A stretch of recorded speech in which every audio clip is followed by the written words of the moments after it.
अच्छा, तो अब सवाल है, क्या आपके बाद इस पंथ में कोई गुरु नहीं होगा? वैसे तो मैंने कई बार बताया इस बारे में, लेकिन आप फिर समझ लो। आप ज्ञान, आप गुरु समझ किसको रहे हो, पहले तो ये बता दो। क्या आपका गुरु हड्डी मांस खून, ये 10 इंद्रियां, आंख कान नाक बाल, क्या ये आपका गुरु है? या आपका गुरु ज्ञान है? पहले तो इस पे विचार कर लो। अगर आपका गुरु देह है तो भाई ना तुम्हारी मुक्ति होगी ना तुम्हारे गुरु की मुक्ति होगी, भूल जाओ। देही को सतगुरु कहे, यह है धुंधर ज्ञान, और 4 दाग आवे नहीं, वाह को सतगुरु जान। पहली बात तो शरीर गुरु नहीं होता। ज्ञान को समझाने वाला गुरु होता है। जो ज्ञान आपको समझा रहा है वो गुरु होता है। शरीर तो एक माध्यम मात्र है। शरीर को आप गुरु नहीं समझें। गुरु वो है जो तुम्हें ज्ञान समझा रहा है, जो तुम्हें स्वरूप का ज्ञान दे रहा है। वो देही स्वरूप नहीं है। देह तो एक कपड़े हैं, इससे ज्यादा कुछ नहीं। यहीं पड़ी रह जाएगी अभी। फिर कहोगे हमारे गुरुजी मर गए, अब क्या करें? अब गुरुजी मर गए तो चेला जी कैसे बची हैं? वो भी मर गई हैं। तो ना तो भाई गुरु शरीर है ना चेला शरीर है। गुरु भी अमर है और चेला भी अमर है। लेकिन ये जब समझोगे तब बात बनेगी, हवाई फायर करने से नहीं बनेगी।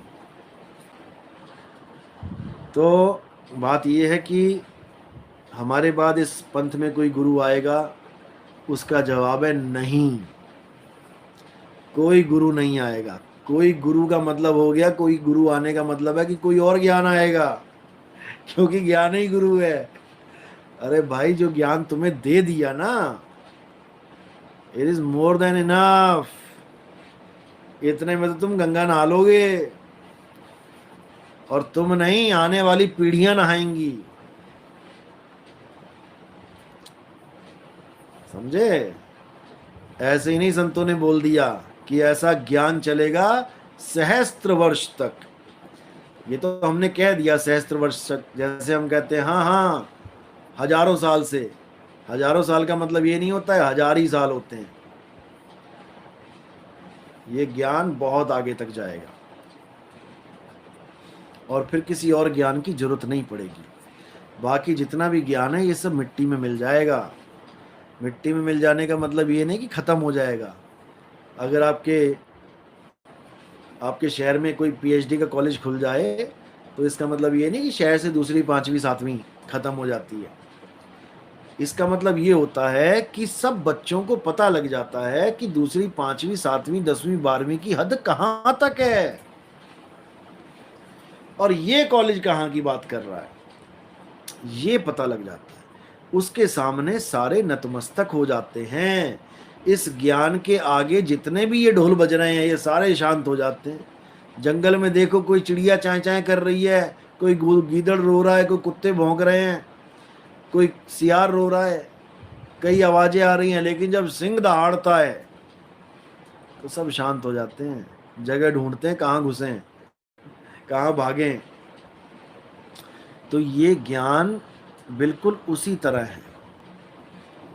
ये ज्ञान ऐसा ज्ञान है जिसको बोला है और ज्ञान सब ज्ञानड़ी, और कबीर ज्ञान सो ज्ञान, जैसे गोला तोप का करता चले मैदान। खाली कर देता है मैदान को।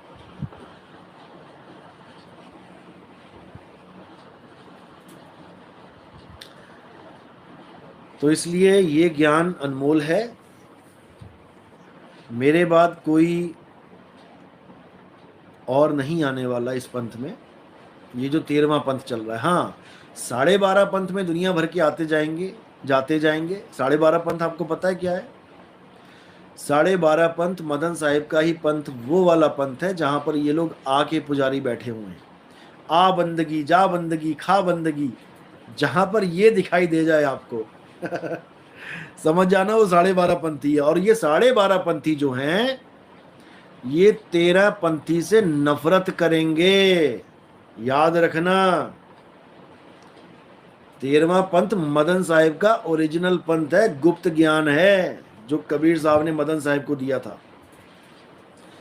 और 12.5 पंथ है जो मदन साहिब के पंथ में ही दुनिया भर के जो मतभेद बैठे हुए हैं, कोई कुछ बोल रहा है, कोई आ बोल रहा है, कोई पा बोल रहा है, कोई खा बोल रहा है, ये 12.5 पंथी हैं। तो ये लोग आएंगे जाएंगे, जन्मेंगे मरेंगे, यहीं धक्के खाएंगे, लेकिन 13वें पंथ में अब और कोई गुरु नहीं आएगा, भूल जाओ। और अगर कोई गुरु बनने की सोच के यहाँ पे आया है, वो तो भाई अभी टिकट कटा लेना अपनी, नहीं तो बाद में तो बहुत बुरा हाल हो जाएगा। अभी इज्जत के साथ चले जाना, बाद में तो बहुत संभाल नहीं पाओगे। तो ये सच है कि इस ज्ञान के बाद अब और कोई ज्ञान इस पंथ में नहीं आएगा। हाँ, आपकी मदद करने के लिए आपके भाई लोग तैयार होंगे।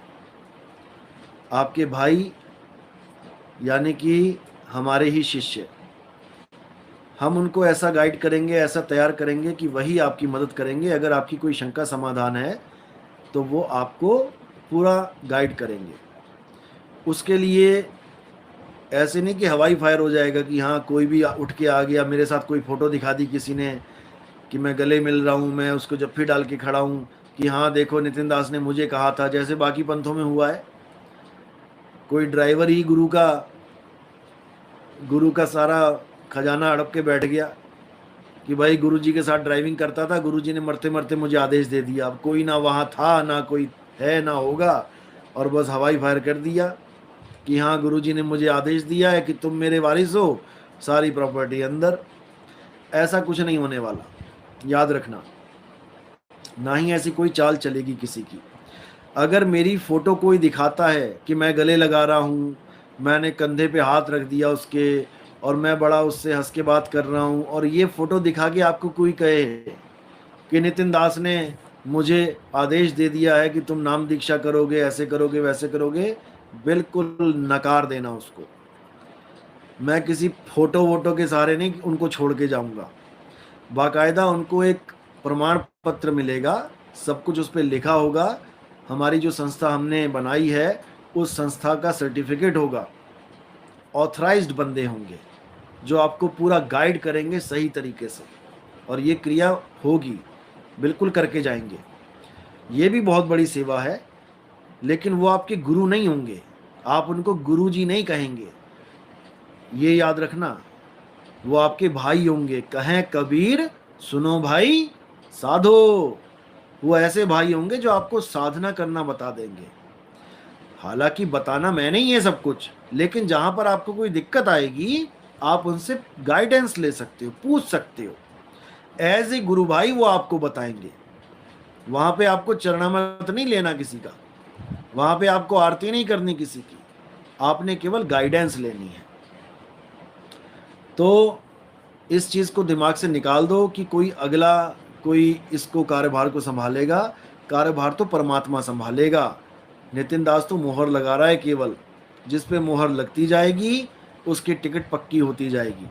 और जो अपने मनमुखी अगर कोई बात करेगा तो उसकी टिकट कैंसिल ही समझो। ऐसे धक्के खाने पड़ेंगे उसको कि बस पूछ लो फिर क्या होगा, सोचो मत। और कोई ऐसा बंदा नहीं है जिसको मैंने कोई आदेश दे रखा है कि आपका ध्यान नहीं लग रहा है तो आप इनसे पूछ लो, उनसे पूछ लो। अभी किसी को कोई आदेश नहीं दिया है।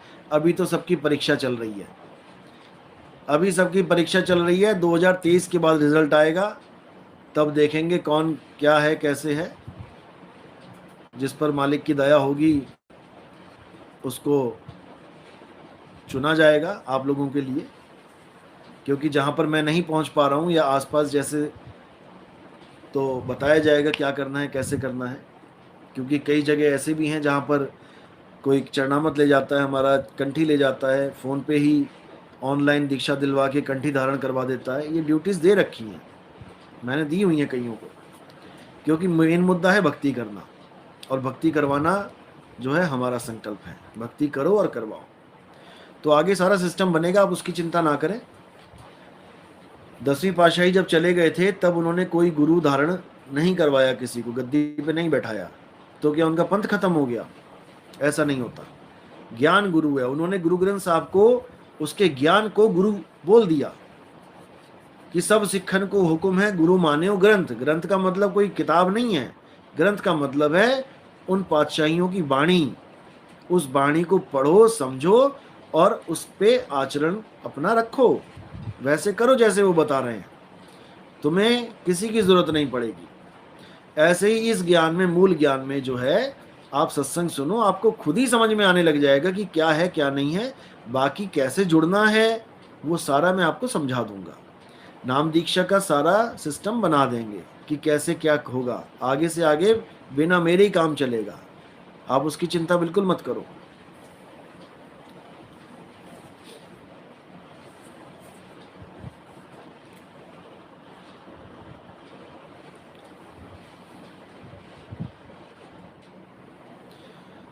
देखो, सवाल है कि जब आप शब्द में समा जाएंगे तब हम किसकी आरती करेंगे और किसका चढ़ामत लेंगे।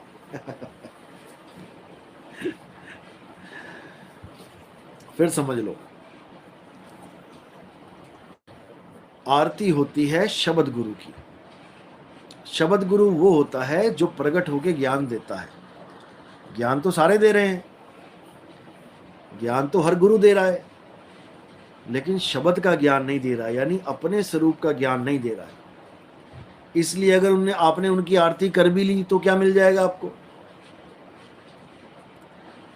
और उसको क्या मिल जाएगा? नकली शब्द देने वाला भी अपनी आरती करवा ले तो क्या मिल गया उसको, मान बढ़ाई के अलावा? और मान बढ़ाई की वजह से 84 में जाएगा, फिर क्या मिल गया उसको? गुरु अजगर बन गया और चेले चींटी बन गए, क्या मिला उसको? आरती का मतलब है आ और रत जा। आपको सत्संग सुनते सुनते ही आरती करनी है, 24 घंटे की आरती चलेगी। नाम तेरो आरती मजन मुरारे। समझ में आया कैसे आरती करनी है? मेरे बाद, मेरे जाने के बाद। जिसको समझ में आ गया वो स्माइल दे दो एक बार, जिसको नहीं आया उसको कोई समझा भी नहीं सकता।